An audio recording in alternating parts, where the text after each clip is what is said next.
Eu quero cumprimentar aos amigos, irmãos, aos alunos da Escola Bíblica Dominical, com a doce paz do Senhor Jesus Cristo. Eu sou o pastor João de Souza e estou aqui para um comentário da quarta lição desse nosso segundo trimestre, que traz como tema a família cristã do século XXI. Somos aqui da Igreja Evangélica Assembleia de Deus, projeto Restaurando Vidas, aqui de Palmas, Tocantins, nosso pastor presidente, o pastor Sulimar Caetano, e louvamos a Deus pela nossa Escola Bíblica Dominical, que tem sido uma bênção na vida das famílias, e este trimestre veio com um propósito, porque a nossa equipe está desenvolvendo um trabalho ainda mais intenso para esta integração da família. Então, Paulo escrevendo aos Efésios aqui no capítulo 6, ele traz para nós estas armas poderosas que nós podemos lançar mão delas para contra-atacar o nosso inimigo. A leitura bíblica em classe, que também está em Efésios, ela também traz para nós uma advertência do apóstolo, onde ele fala que sede, pois, imitadores de Deus como filhos amados, e andai em amor como também Cristo vos amou e se entregou a si mesmo por nós, em oferta e sacrifício a Deus e em cheiro suave. Mas a prostituição e toda impureza ou avareza nem ainda se nomeie entre vós, como convém aos santos. Nem torpeza, nem parvurices, nem chocarices, que não convém, mas antes ação de graça. Porque bem sabeis isto, que nenhum fornicador, ou impuro, ou avarento, o qual é o idólatra, tem herança no reino de Cristo e de Deus. Ninguém vos engane com palavras vãs, porque estas coisas vem a ira de Deus sobre os filhos da desobediência. Então esta é a leitura bíblica em classe que esta lição está então trazendo para nós, para a nossa meditação.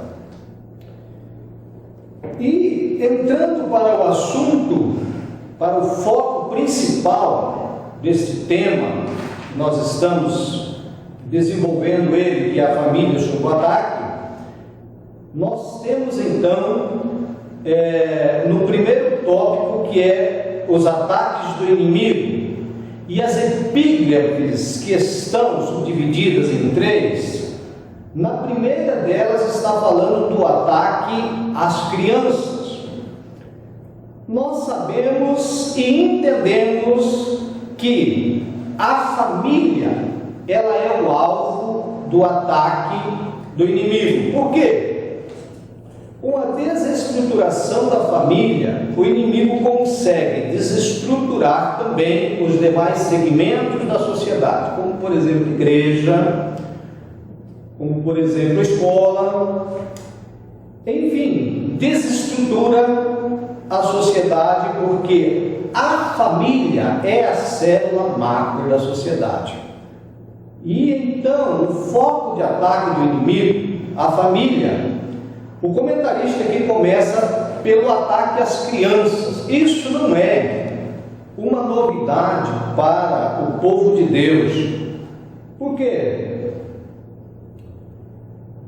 O inimigo das nossas almas, como eu já disse, com os seus ardis, com o seu poder bélico de ataque, ele quer, de uma certa maneira, desestruturar a família, começando em desencaminhar os filhos, as crianças, como está aqui a epígrafe, que este ataque então às crianças. Por que as crianças? Nós temos um exemplo na Bíblia Sagrada, que é o exemplo de Moisés. O exemplo de Moisés fala muito alto para nós, famílias cristãs, como pode ser esta educação cristã no lar para a preparação e preservação dos nossos filhos no encaminhamento deles para ingressar na sociedade. Quando, por exemplo, Moisés, por ocasião do seu nascimento, estava numa fúria muito terrível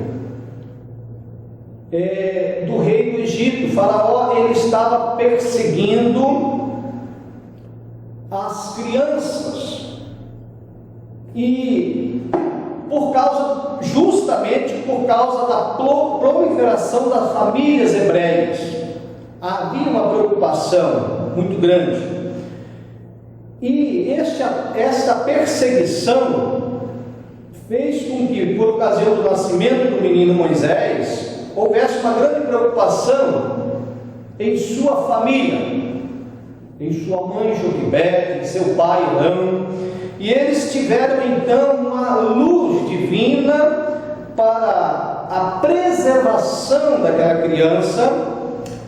Porém, chegou um momento que a Bíblia diz que não tinha mais como esconder a criança, porque ele chorava alto. E foi então o momento em que não tinha como mais esconder o menino, em que Joquebede, sua mãe, pensou numa estratégia de defesa. A estratégia de defesa da mãe de Moisés, de Joquebede, foi criar para o filho uma estrutura, um barco de junco, para que ele pudesse,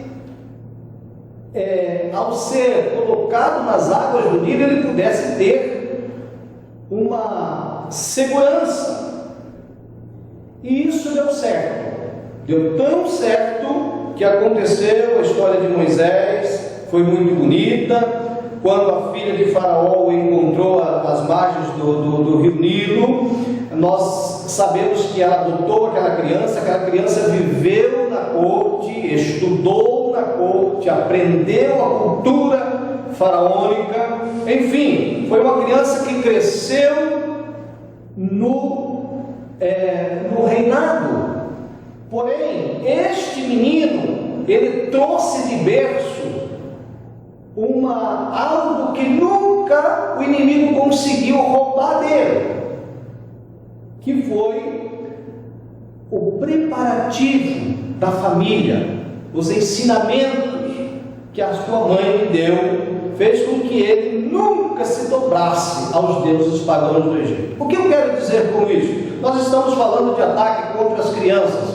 Então, mamãe e papai, eu quero dizer para você uma coisa: os dias que nós estamos vivendo, os nossos filhos, nós temos um certo poder de guarnição deles, ele é limitado. Enquanto é criança que está ao nosso redor, nós podemos protegê-lo, conduzi-lo, enfim, mas vai chegar um momento que essa criança vai ter que sair dos portões para fora da nossa casa e vai ter que entrar numa sala de aula, e vai estar longe dos olhos da mãe, longe dos olhos do pai. Qual é a influência que essa criança vai passar a receber agora?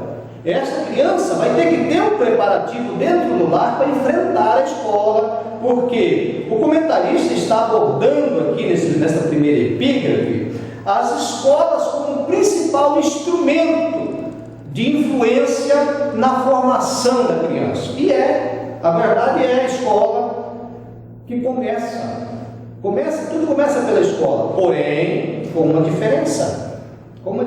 Se esta criança estiver enquadrado dentro do versículo que o sábio Salomão deixou para nós, que está em Provérbios, no capítulo 22, do versículo 6, aonde ele diz enfaticamente: instrua o menino no caminho em que deve andar, e até quando ele envelhecer, não se desviará dele. Você pode ter certeza, papai e mamãe, pode ter certeza que você vai contribuir para que o teu filho ele não seja influenciado, e sim ele possa influenciar. Essa é a meta de nós como igreja. que os nossos filhos possam influenciar aonde eles estiverem, na sociedade, na escola, no trabalho. Essa é a meta, mas começa no lar. Isso tudo começa dentro do lar. Então, o inimigo pode montar a sua estratégia de ataque contra as crianças, mas ele não vai conseguir se você cumprir esse versículo na íntegra, porque o versículo ele diz bem claro: instrua o menino no caminho.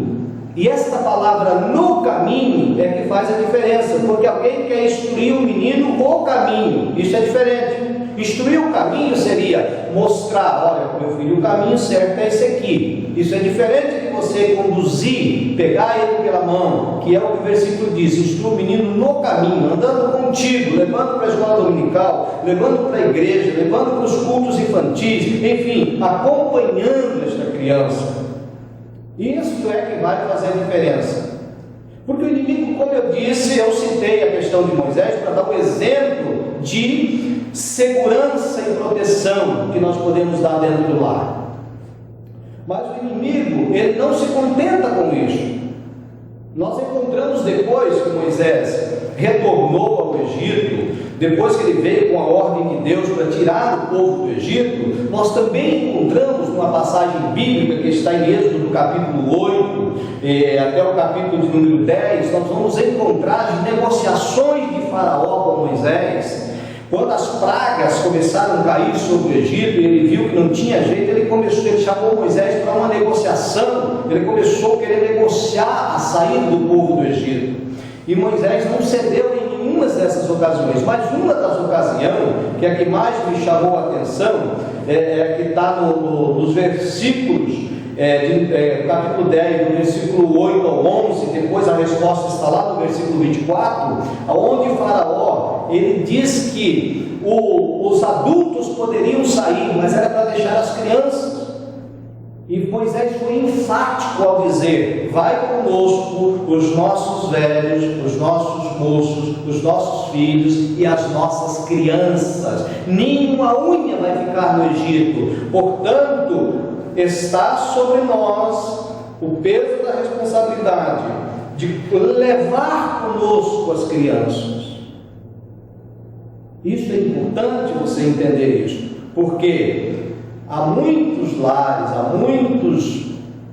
há muitos pais que às vezes até acham incômodo as crianças na igreja ou em certas ocasiões. Não, de maneira nenhuma, é uma responsabilidade nossa estar com as nossas crianças. O ponto número 2, que já o comentarista fala aqui sobre um ataque à disciplina no lar. Esse ataque à disciplina, nós temos, na verdade, hoje, agentes que são as leis que coíbem, que intimidam. Então essas leis que são criadas, elas às vezes vêm para intimidar, e até muitas das vezes isso está contradizendo o que a palavra de Deus fala. Por quê? É bíblico a disciplina na criança. Provérbios, eu gosto muito de citar Provérbios, porque ele fala, o sábio Salomão fala sobre essa disciplina da criança. Então, não retire a vara da correção, porque ela vai conduzir a criança de forma que essa criança venha a entender quando está certo e quando está errado. Isso é bíblico. Eu estou falando aqui, e alguém pode até discordar, mas para discordar não discorde de mim não, tem que discordar da Bíblia, porque está Provérbios no capítulo 13, versículo 24, está dizendo, a palavra de Deus está falando claramente sobre estas questões, e nós temos que como servos de Deus, nós temos que seguir o que a palavra de Deus recomenda para as nossas vidas, e está aqui: o que não faz uso da vara odeia o seu filho, palavra de Deus que está dizendo. Por quê? Dos ímpios passará necessidade. Ou seja, a recomendação bíblica aqui é que haja controle da disciplina no lar. É bíblico e nós temos que entender que esta correção, é claro, que em parte alguma a Bíblia recomenda que o pai venha a castigar o filho no momento da sua ira, no momento da... Enfim, não é assim, é claro, todos nós sabemos que é com amor, é com conselho, é mostrando que algo está errado.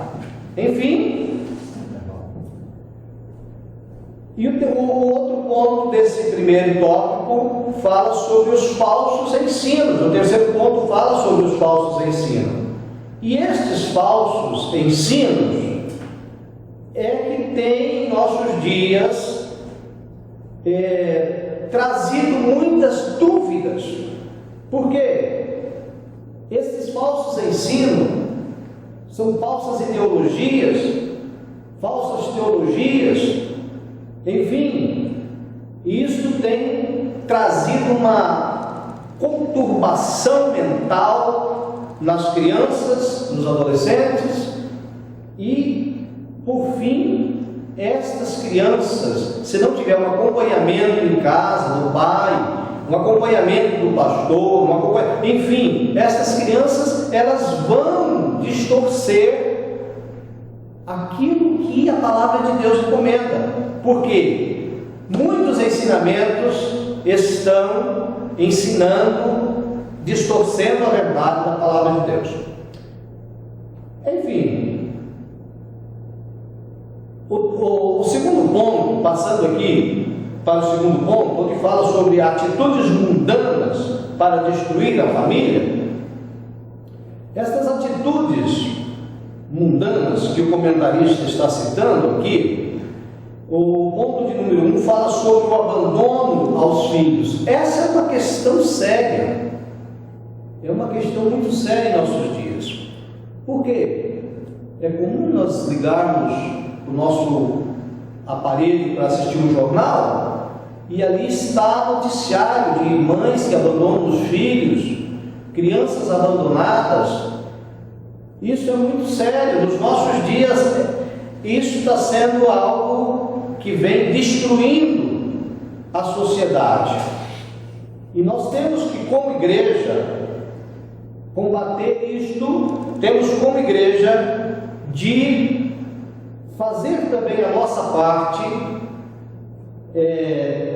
orientando, porque isso tudo vem de uma consequência onde começou mal, algo que começou mal, e depois então vem essas consequências, um casamento fracassado, uma mãe que se sente desprotegida, sem amparo do pai, a criança passa, então acaba acontecendo essas consequências que o comentarista citou aqui, que é uma das atitudes mundanas que está destruindo a família, o abandono aos filhos. E o ponto de número 2 cita aqui também algo que está praticamente, nós podemos dizer, nos nossos dias, que é o desrespeito aos pais. Essa questão está muito ligada ao que as leis vêm dando suporte e proteção, às vezes exagerada, às crianças, porque muitas das vezes a gente chega até, eu já tive o desprazer de ouvir isso, do filho dizer que vai levar o pai, que vai denunciar o pai, se o pai chegar a dar uma palmada, por exemplo. Isso acontece. Em outras ocasiões, o filho desrespeita, fala coisas que não deve aos pais, Temos que combater isso, porque nós temos na Bíblia um mandamento divino e um mandamento com promessa: honra teu pai e tua mãe, e serão prolongados os teus dias sobre a terra. É um mandamento com promessa. Esse mandamento tem que ser disseminado na igreja, no lar. Então isso é de grande importância para nós nos valermos destas armas que o Senhor tem colocado nas nossas mãos, para que nós possamos colocar isto para os nossos filhos. O terceiro ponto fala sobre o secularismo, que na verdade é uma doutrina que ignora os princípios espirituais, ignora a palavra de Deus, enfim. O secularismo tem dominado, de certa forma, e principalmente os lares que não têm uma estrutura espiritual para que o filho aprenda a temer ao Senhor, porque esse é o princípio de toda a sabedoria, na verdade. Então, isso ocorre muito quando a criança cresce sem ter um princípio de educação cristã dentro do lar. Aí o mundo está aí para oferecer tantas teorias, tantas filosofias, e é uma dessas filosofias e teorias vãs e mundanas que eles se agarram, às vezes até para preencher certos vazios que existem, porque não aprendeu dentro do lar, às vezes vai aprender errado com o mundo. Mas, continuando neste tema, que é a família sob o ataque, nós temos ainda o terceiro ponto e último ponto dessa lição, que é o cuidado contra a filosofia mundana e a pornografia. Isso é sério. Este cuidado que o comentarista faz questão de enfocar aqui, que é uma filosofia mundana e também a pornografia, esta praga, eu até elevo um pouco mais este análise para qualificar uma pessoa que se deixa dominar pela pornografia, principalmente isso quando acontece dentro de um lar. Eu digo que isso passa a ser uma anomalia, passa a ser algo que degenera moral e espiritualmente o ser. E esta causa que tem levado muitos a este vício, que eu diria, ele é um vício que às vezes nós temos uma preocupação com o viciado do crack, da maconha, da cocaína, enfim, mas às vezes esquecemos que alguém dentro de um lar, ele acaba por não vigiar e não ter temor a Deus, ele acaba sendo escravizado por esta praga chamada pornografia. Por quê? Porque ela está ao alcance de um clique. Simplesmente a pessoa abre a tela do computador, já está ali estampado, é só querer. E aí é que vem o perigo, porque quando a pessoa começa esta prática imunda, eu como pastor de igreja, eu posso deixar isso como uma experiência vivida na minha caminhada ministerial. Eu já cuidei de casos de casais da igreja, eu não estou falando de pessoas do mundo, pessoas da igreja, em que o homem pedindo, pelo amor de Deus, queria ajuda, porque o casamento dele estava sendo destruído por causa dessa prática que leva a pessoa, parece que domina a pessoa. E graças a Deus, para a glória do Senhor, ele se prontificou em pedir essa ajuda, porque é uma área muito difícil de um pastor descobrir isso, porque são coisas que acontecem entre quatro paredes, dentro de um lar. E geralmente, quando isso acontece com os filhos, por exemplo, acontece porque eles estão isolados nos seus aposentos, e ali com as liberdades, sem um policiamento, sem um monitoramento dos pais, ele passa então a ter essa liberdade. Mas já no caso que eu estou citando aqui, esta pessoa pediu ajuda, e eu achei aquilo muito importante, porque aí então a gente entrou numa campanha de oração, e para a glória de Deus, depois eles mesmos vieram dar o testemunho dizendo que o casamento tinha sido restabelecido, a comunhão do lar tinha sido restabelecido, e eu glorifiquei o Senhor e eu acompanho eles até hoje. Eles estão lá na América, mas até hoje eu acompanho eles, e de vez em quando eles me mandam um recado e dá uma bênção à vida deles. Por quê?